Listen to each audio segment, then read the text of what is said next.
और ब्रेक के बाद सीधे कवर्धा आपको लिए चलते हैं, जहां केंद्रीय गृह मंत्री अमित शाह संबोधित कर रहे हैं। पैसा खाने वाला आदमी मेरे जीवन में नहीं देखा है। रोड में खाने वाला देखा, कोयले में खाने वाला देखा, बिजली, गाय के गोबर, क्या दिमाग दिया है उनको भगवान ने। अरे राम राम राम, गाय के गोबर में भी पैसा खा गए। उन्होंने गोठान घोटाला 1300 करोड़ का किया, पीडीएस घोटाला 600 करोड़ का किया, महादेव ऐप का घोटाला 5000 करोड़ का किया, पब्लिक सर्विस कमीशन पैसा लेकर योग्य युवाओं को नौकरी न देकर उनके चट्टे बट्टे को नौकरी दी। स्थिति ऐसी आई कि दलित युवाओं को निवस्त्र होकर इनके खिलाफ रायपुर में रैली निकाली। अरे शर्म करो भूपेश, शर्म करो। एक गरीबों का पैसा लेकर उनकी नौकरियां बेच रहे हो और पैसा कहां भेज रहे हो? उनके इतने सारे अफसर जेल में है, उनको चुनाव में आप वोट न दो इनका डर नहीं है।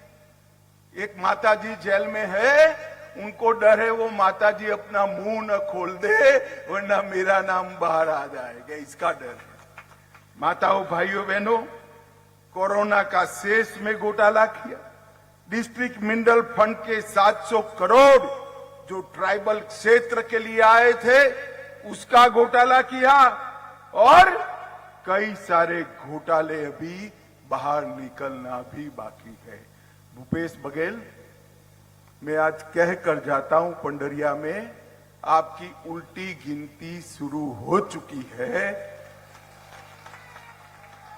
यहां भारतीय जनता पार्टी की सरकार बनने वाली है और सरकार बनते ही पाई पाई जो आपने छत्तीसगढ़ के दलित, आदिवासी और पिछड़ा समाज की खाई है, वो पाई पाई का हिसाब देना पड़ेगा। ये भारतीय जनता पार्टी का आपको वादा है। ये जिन जिन ने करप्शन किया है वो सभी को हम एक जांच आयोग बिठाकर प्रस्तावित केस रजिस्टर कर कर उनकी जांच कर कर कानूनी तरीके से जेल की सलाखों के पीछे डालने का काम भारतीय जनता पार्टी की सरकार। ये भूपेश बघेल की सरकार वादा खिलाफी की सरकार। इन्होंने कहा था 10 दिन के भीतर 1,80,000 संविदा कर्मियों को परमानेंट कर देंगे।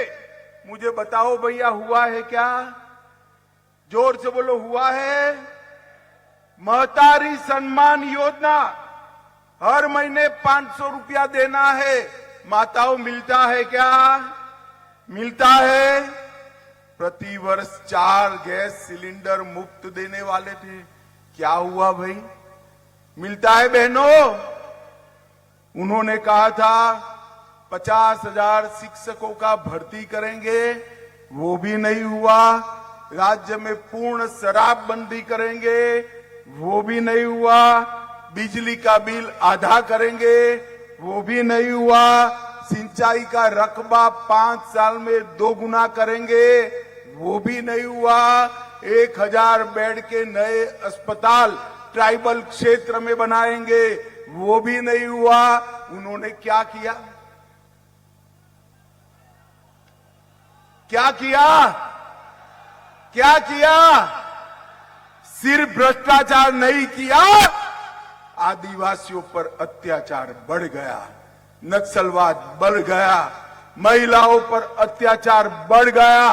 कानून और व्यवस्था की परिस्थिति को ये भूपेश बघेल ने समाप्त कर कर हजारों करोड़ के घपले, घोटाले और भ्रष्टाचार करने का काम किया है।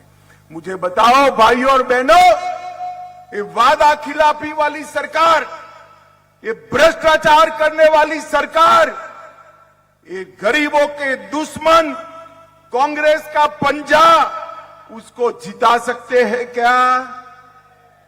जरा जोर से बोलो, जिता सकते हैं क्या? अब जब मैं बोलता हूं कि आपने क्या किया, तो भूपेश जी हमारे पर सवाल डालते थे। मुझे कहते हैं कि गृह मंत्री मैंने क्या किया वो तो पूछते हैं, मगर फिर भी हमने क्या किया बताता हूं। जरा जोर से ताली बजाकर मोदी जी के लिए स्वागत करना। मैं एक एक बात बोलता हूं।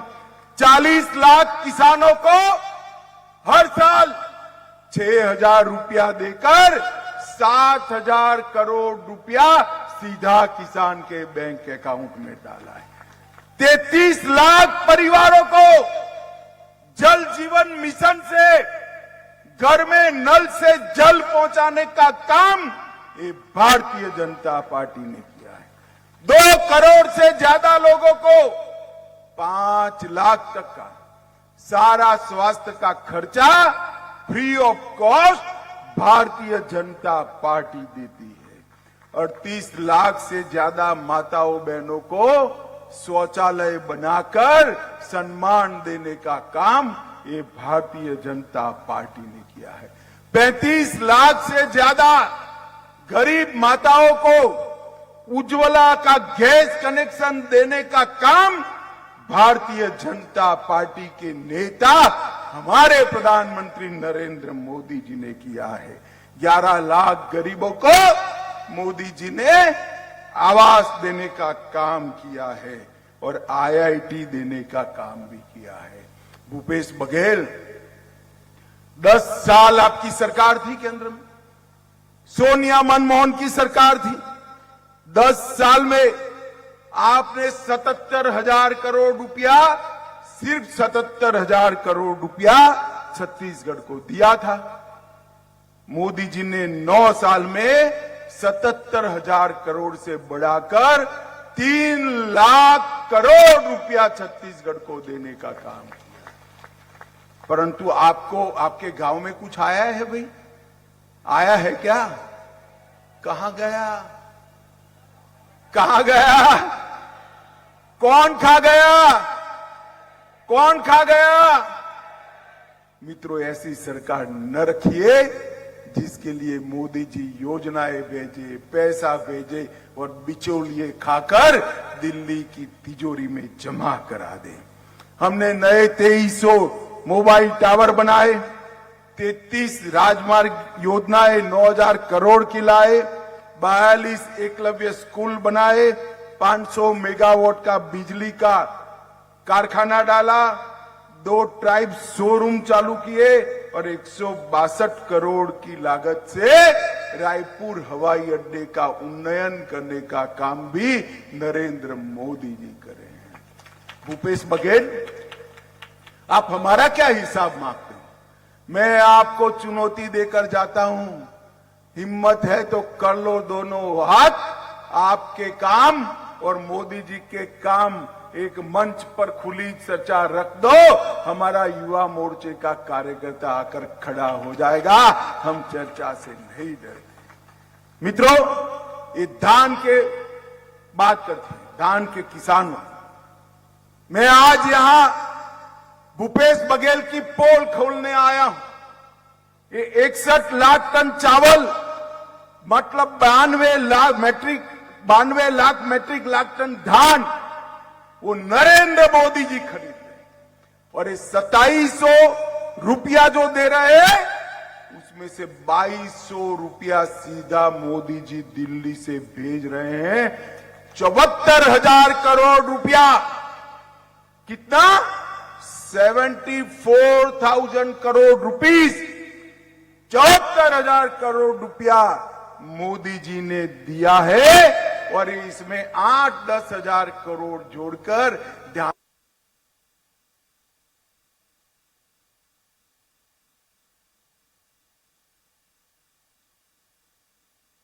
74,000 करोड़ और 8 करोड़ कौन ज्यादा है? जोर से बोलो, कौन ज्यादा है? अरे भूपेश, आपके 7 गुना ज्यादा पैसा मोदी जी ने धान के किसानों के चेक में डाला है। क्या झूठ बोल रहे हो? क्या झूठ बोल रहे हो? ये झूठे लोगों की सरकार है। इन्होंने वन अधिकार पट्टा भी नहीं दिया। हमने हमारे 5 साल में 4 लाख से ज्यादा वन अधिकार पट्टा दिया था, उन्होंने 54,000 दिया है। तेंदुपट्टा में भी उन्होंने बहनों की चरण पादुका योजना को बंद कर दी और उन्होंने सिर्फ 2 वर्ष में 23 लाख मानक बोरा ही खरीदा है। हमारे रमन सिंह जी के अंतिम 2 वर्ष में हमने 32 लाख मानक बोरा तेंदुपत्ता खरीदा था और बोनस भी दिया था। कांग्रेस ने 4 साल से बोनस भी नहीं दिया है। और मित्रों, सबसे बड़ी बात है, एक कांग्रेस के राज में दिन दूनी रात चौगुनी धर्मांतरण बढ़ रहा है। कोई भी नागरिक मन से जिसकी भी पूजा, जिसकी भी उपासना करे, इसका हमारा संविधान ने छूट दिया है। मगर सरकारी मशीनरी का उपयोग कर गरीब आदिवासियों का धर्मांतरण कराने का ये जो शुरुआत किया है ना, वो छत्तीसगढ़ के लिए अच्छा नहीं है। और घर घर में, गांव गांव में इसके कारण संघर्ष पैदा हुआ है। कानून और व्यवस्था की परिस्थिति बिगड़ी है। मैं आज कहकर जाता हूं, हमारी सरकार किसी के भी धर्म के मामले में दखल नहीं करेगी और सरकार प्रेरित धर्मांतरण को बिल्कुल कठोरता के साथ रोकने का काम ये भारतीय जनता पार्टी करेगी। मोदी जी ने 23 अलग अलग जनजातियों को एसटी की सूची में डाला। एसटी के कल्याण के बजट को 29,000 करोड़ कांग्रेस के समय में था, उसको बढ़ाकर 1,32,000 करोड़ रुपया करने का काम नरेंद्र मोदी जी ने किया। भगवान बिरसा मुंडा के जन्मदिन पर जनजाति गौरव दिवस मनाने की शुरुआत की और ओडिशा की गरीब घर की बहन द्रौपदी मुर्मू को महामहिम राष्ट्रपति द्रौपदी मुर्मू बनाने का काम भारतीय जनता पार्टी ने किया। मोदी जी ने ओबीसी के लिए, पिछड़ों के लिए सबसे ज्यादा काम अगर किसी ने किया है तो हमारे प्रधानमंत्री नरेंद्र मोदी ने किया है। आज भारत सरकार की कैबिनेट में 27 मंत्री है। मंत्रियों में 35% मंत्री पिछड़ा समाज से हैं। अब तक कांग्रेस ओबीसी कमीशन को संवैधानिक मान्यता नहीं देती थी। भारतीय जनता पार्टी ने ओबीसी कमीशन को संवैधानिक मान्यता दी। ओबीसी की सूची को संशोधित करने का अधिकार राज्यों को देने का काम भी नरेंद्र मोदी जी ने किया। एमबीबीएस और एमडी के दाखले में अब तक केंद्र के कोटा में ओबीसी रिजर्वेशन नहीं था, नरेंद्र मोदी जी ने ओबीसी रिजर्वेशन किया। और इसके साथ साथ पेट्रोल पंप और गैस की एजेंसियों में भी ओबीसी रिजर्वेशन करने वाला कोई और नहीं, हमारे नेता नरेंद्र मोदी जी थे। मित्रों, छत्तीसगढ़ में हमने 15 साल शासन किया। सबसे पहले चावल की ढंग से पहुंचाई करने वाला अगर कोई था तो हमारे नेता रमन सिंह जी ने करी थी। आज भी लोग उनको चावल वाला बाबा कहते हैं। 50% महिलाओं को आरक्षण पंचायत में देने वाला सबसे पहला राज्य हमारे समय में छत्तीसगढ़ बना। महिला मजदूरों को मातृत्व का अवकाश देने वाला पहला राज्य भी छत्तीसगढ़ बना। हमारे ही समय में education, power hub, cement hub, इस्पात हब, एल्यूमिनियम हब वो बनाने का काम हमारे नेता रमन सिंह जी ने किया। एनआईटी, आईआईटी, आईआईटी, आईआईएम और एम्स जैसे संस्थान भी हमारे शासन के अंदर आए। 40,000 से ज्यादा नए स्कूल बनाए। सभी जिलों में लाइवलीहुड कॉलेज स्थापित किए और छत्तीसगढ़ की महिलाओं के लिए वन स्टॉप सेंटर शुरू करने वाला भी छत्तीसगढ़ में भाजपा ने शुरुआत की थी। आप हमारा हिसाब मांगते हो बघेल जी, हम आपका हिसाब मांगते हैं। और मेरा तो आपको चैलेंज है, कहीं पर भी सार्वजनिक चर्चा करिए। और माताओं, भाइयों, बहनों, अंत में मैं दो ही बात कहना चाहता हूं। ये कश्मीर जो है हमारा है या नहीं है, जोर से बताइए, जोर से बोलिए, कश्मीर है या नहीं हमारा? धारा 370 हटनी चाहिए या नहीं हटनी चाहिए? एक कांग्रेस पार्टी ने अनौरत संतान की तरह धारा 370 को अपनी गोदी में पाल कर रखा था। 5 अगस्त 2019 को नरेंद्र मोदी जी ने धारा 370 को उखाड़ कर फेंका और एक कश्मीर को हमेशा के लिए भारत के साथ जोड़ने का काम किया। भारतीय जनता पार्टी के स्थापक श्यामा प्रसाद मुखर्जी के स्वप्न को मोदी जी ने पूरा किया। और मित्रों, मैं राम के नैनीहाल में आया हूं। अंत में पूछना चाहता हूं, अयोध्या में राम मंदिर बनना चाहिए था या नहीं बनना चाहिए? अरे जोर से बोलो, नैनीहाल वालों, बनना चाहिए था या नहीं बनना चाहिए था? एक कांग्रेस पार्टी 70 साल से राम मंदिर को अटका रही थी, भटका रही थी, लटका रही थी। मोदी जी ने एक दिन सुबह वहां जाकर भूमि पूजन किया और मैं आपको निमंत्रण देने आया हूं। 22 जनवरी को मोदी जी रामलला की प्राण प्रतिष्ठा करने वाले हैं। एक कांग्रेस पार्टी ने भारतीय संस्कृति का गौरव कभी नहीं बढ़ाया। न केवल राम मंदिर बनाया, काशी विश्वनाथ का कॉरिडोर, महाकाल लोक, सोमनाथ का मंदिर भी सोने का बन रहा है। मित्रों, नरेंद्र मोदी जी ने भारतीय संस्कृति को गौरव देने का काम नरेंद्र भाई ने किया है। और अंत में मैं एक ही सवाल पूछना चाहता हूं, अगर गलती से भी भूपेश कक्का 30% की सरकार आ गई, नहीं आएगी मैं तो जानता हूं, मगर मुझे बोलने तो दो, गलती से भी आ गई तो मोदी जी को छत्तीसगढ़ का विकास वो करने देंगे क्या? जरा जोर से बोलो, करने देंगे? तो सरकार ऐसी लानी चाहिए जो मोदी जी को छत्तीसगढ़ का विकास करने दे। डबल इंजन सरकार लानी चाहिए।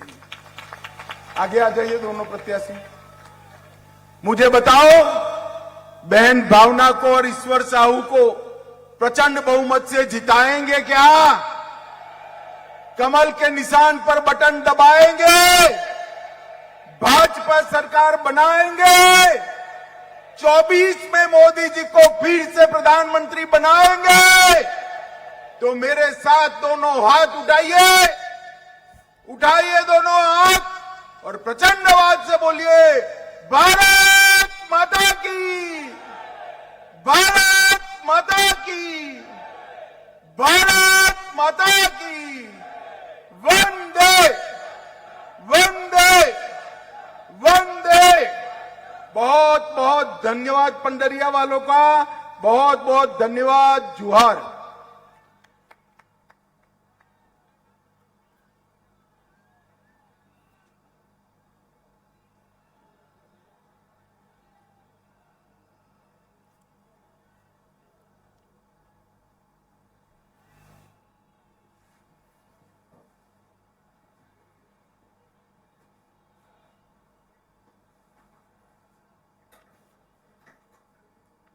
तो कवर्धा से ये सीधी तस्वीरें आप देख रहे हैं, जहां अमित शाह का संबोधन अभी तक आपने सुना।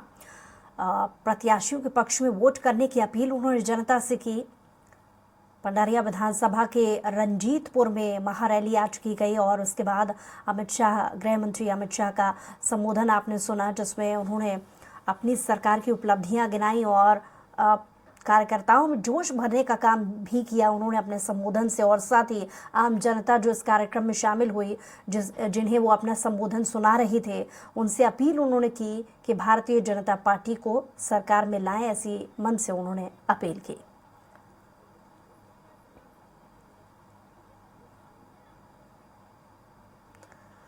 तो कवर्धा से ये सीधी तस्वीरें अभी तक आप देख रहे थे।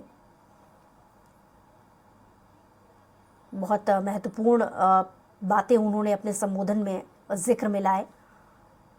उन्होंने पिछले रमन सरकार के कार्यकाल की जो अच्छी चीज़ें थी, जो अच्छी उपलब्धियां थी, वो उन्होंने मंच के माध्यम से गिनाई।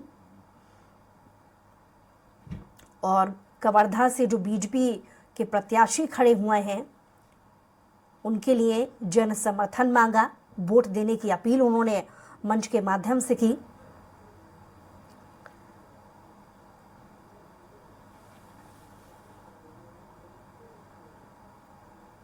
गौरतलब है कि पंडरिया के लिए वो प्रचार के लिए इस महारैली में शामिल होने के लिए पहुंचे थे और महारैली के बाद उन्होंने अपना ये संबोधन सुनाया।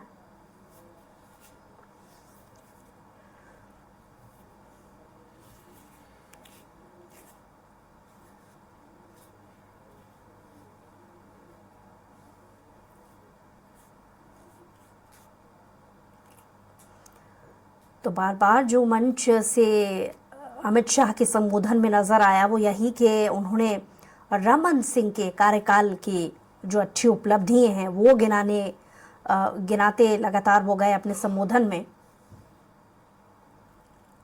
और ये याद दिलाया आम जनता को कि रमन सिंह के कार्यकाल में चावल का वितरण बहुत अच्छे तरीके से किया गया था।